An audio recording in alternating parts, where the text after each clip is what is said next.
One life, one decade, one chance to grow while it still matters. Today is day 88 of completing my 20s. One thing I wanted to show you guys real quick is this that I've been working on. So if you've been watching, you know that I have this plant set up. So I got this all tiled up. Normally I'd start in the center, but these pieces would have only been like 4 inches wide on each side.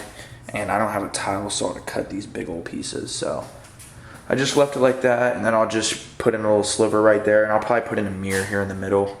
And then I'll be putting gravel, soil, and then the plant's right there. And it's got a little drain right there for all the water. But yeah, so hold on.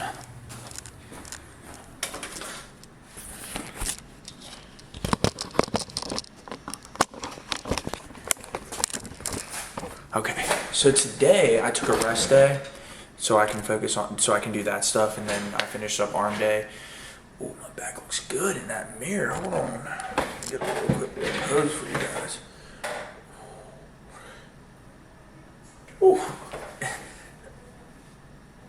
There it is. But anyways, I had a rest day, so tomorrow I got chest, so I'll take you guys with me through that pump. And it's currently 8 p.m. so today I just went to work. I was working on this, and I've kind of just been relaxing. I'm about to go eat some food, and then I got to go up to Kroger and grab some face wash and things like that. But there are a few things I want to talk about in my video today.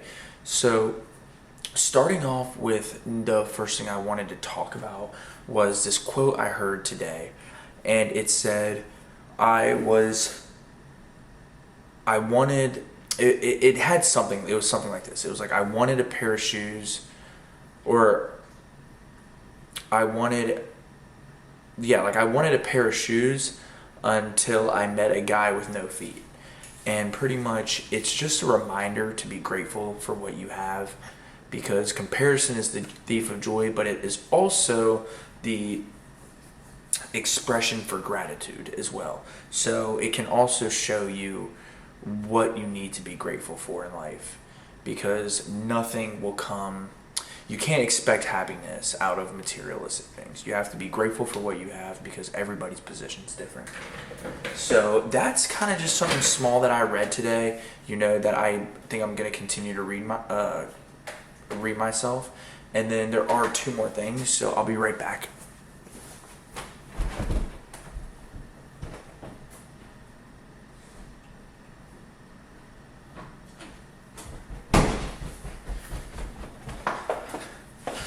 Alrighty, so if you've been watching my channel, you know, like this whole journey is about growing, personal growth, and things like that. And if me personally, I really am into mental growth as well. And so I picked up this book. It is Meditations by Marcus Aurelius, one of the best philosophers of all kind. He led an emperor at like 20 years old, and he was successful and was able to have a lot of people listen to him. So what I'm going to do as a part of this series is reflect on each one of these. So he has his beginning introduction, but like, for example, the first few are pretty short and simple, so I'll read you guys the first one. So the first one says, From my grandfather Varus, I learned good morals and the government of my temper.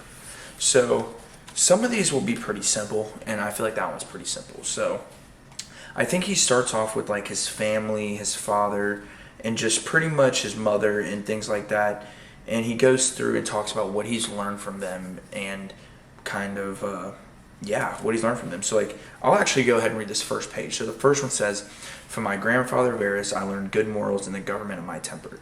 Pretty much to remain calm when your emotions are getting the best of you. And good morals are important because no matter what religion, no matter what spiritual or spirit you believe in, whatever you believe in, morals is always justified by how you act, not by what you believe in. So it doesn't give you a reason to act the way you act. It's just based off the person you are, and that's why it's important to understand your morals. And then the second one says, from the reputation and remembrance of my father, modesty and a manly character. So that's pretty simple. A lot of these he goes into detail more. So I'm hoping that's what I'll like along the way. I've heard a ton of things that are in this book. So I'm excited to actually read it. And then the third one says, from my mother, piety and beneficence and abstinence, not only from evil deeds, but even from evil thoughts, and farther simplicity in my way of living, far removed from the habits of the rich. So I'm going to mainly highlight the benefits of abstinence, not only from evil deeds, but from evil thoughts. And I think this is very important because if you are only recognizing what you're doing is bad, then the odds are you'll never actually change the kind of person you are. Because, for example, if I were to wake up late, I would be upset that I woke up late. But it bothers me more if I even had the thought to wake up late. You know if that makes sense. And then same thing for the thought is the root of where you're going to resolve your issue. So when you're thinking about let's say cursing, you're trying to stop cursing, you shouldn't even get upset when you curse. You should get upset when you're even thinking about cursing, because then it will eliminate the thought, which will eliminate the action immediately. So that's the first page. It was the first 3 that it went over. I'm going to read some more. I don't know if I'm going to reflect on a page or the section I read. And it might not be every day, but every now and then I'm going to pick this book up and read it. And then there's one more thing.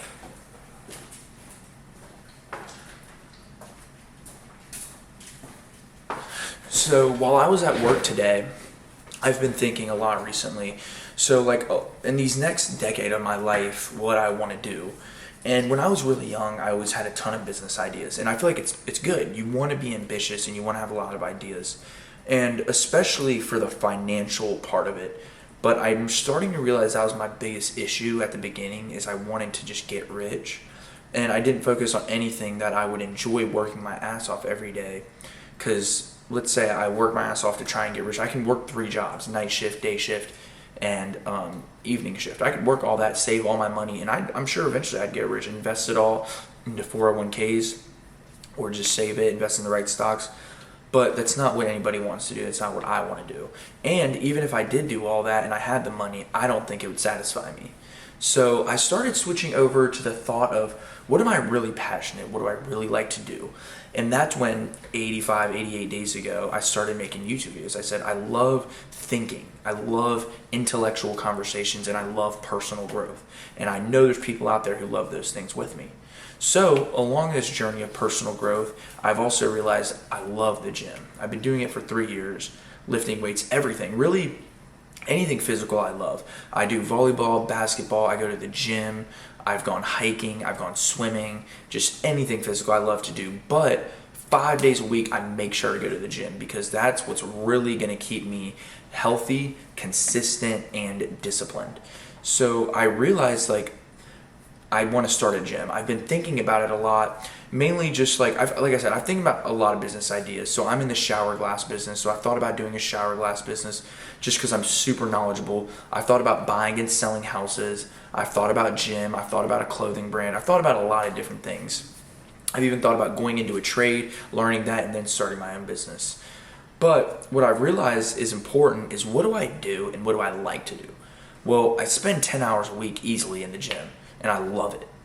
I have my days where I don't feel as good as I do other days, but for the past 3 years, I've loved going to the gym. And then that was my most important thing. And then my second most important thing is, what can sell itself? And the reason why I'm just going over this with you is, if you're having a business idea, maybe you can kind of take an idea, or if you've had multiple ideas, maybe you can take something from the process that I've thought and filter down into what I'm going to do. So the second thing was, what can sell itself? So a gym, I don't have to promote it. I mean, I'm definitely going to promote it, but let's say a clothing brand, if I just put it out there online, or I just started making clothes, it wouldn't sell like as if I were to open up an entire gym. People will pass by it. It's a physical store that people can go into and look at. And people are always trying to be healthy and better themselves, and it's for the genuine better of the people. Fashion isn't not necessarily not good, but it doesn't provide, I don't think, the health benefits or any benefits that's actually good for you. Maybe like self-confidence. But again, that's what the gym does too as well. So I in my head, like, I'm going to have to obviously work good on advertising, marketing, and promoting the business. But for the most part, it can kind of sell itself. And on it, and after that, it's consistent reoccurring business every single month. So now I'm creating passive income without actually physically having to work, versus like making clothes or doing shower glass. Like, I'd have to actually put in the work myself, which I'm still going to for this gym. But after I put in enough work, I can build the passive income without relying on other people to work or run my business. Like, if I wanted passive income with glass, I'd have to hire people, and then I have to trust them, which that's fine. I plan on doing that at some point in my gym, but trusting someone with construction work in people's houses and dealing with people is a lot more than just trusting someone to maintain a building. So I've taken into account a lot of different things, and then I've also considered, like, if I decide to start a clothing brand, I don't really have an idea. It's kind of more, I'm like really into fashion. So maybe start my gym, and then I can evolve. I can bring my clothing brand to the gym and create clothing that has to do with my business in the gym. So pretty much what I'm trying to tell you guys is I've been focusing all day at work on my downtime is designing a gym business. So I have a few ideas, but I'm going to show you guys what I put into chat, or what I got from ChatGPT as far as my design layouts. So here's the blueprint of the space. I don't know if you can see it very well. I don't even want you guys to see it very well, because I want to take you guys along the journey of when I actually start doing this. I think it'll be super exciting, especially with people following along as well. But I had ChatGPT make a little floor plan, and then here's like even some clothing brands I made. But here's the kitchen that it would be. Here's my bedroom. So like I wanted to make like a gym, and I would live there pretty much, because if I'm going all in, I'm gonna spend the money. I'm gonna go ahead and go all in and do it. So here would be my bedroom. Here would be a basketball court. This is Iron Creek. That's the name that they kind of considered, but this is the inside right here. The concepts for the inside. And then here's the idea that I like, bonsai fitness. And my main idea is I want this bridge to lead into the entrance of the building over a creek. And then I want that creek to run around the whole building with a sidewalk. So then people can walk and be next to the creek and just out in nature.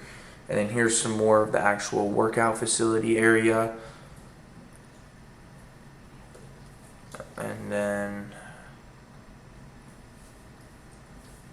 here's like my bathroom concepts for these. So I actually got a lot of work done today. Like, I told myself today is the day I'm going to do all the thinking part. After today, I'm not even going to think about it if it doesn't actually involve action to moving towards this. So my next thing I need to figure out is pretty much how to get a business loan, and where I should buy some land, because I am very serious about this, and I really do plan on taking this next step. So I'm really excited for that. I think it would be amazing for me to open up my own gym. It will make me feel good, and it's just somewhere I can be at every day, enjoy it, and it would just mean a lot to me to be able to do this. So yeah, that's kind of what my day's rundown looked like. So for day 88 of completing my 20s, overall today was pretty good. Got a lot done as far as planning that gym idea, taking care of the tile on that wall, and going to work and resting a little bit. So now I'm about to go eat some dinner. I got to go get some face wash and some things from Kroger. So I'm going to do that and get ready for bed. So thank you guys for tuning in for day 88. I think actually today's 89. Let me double check. Nope, today's 88. So thank you guys for tuning in for day 88 of completing my 20s. Oh, and then I also was able to get this, read a page of that. So not much. My goal for that is consistency, not work overload. So yeah, thank you guys for watching my video, and I will catch you guys tomorrow for day 89.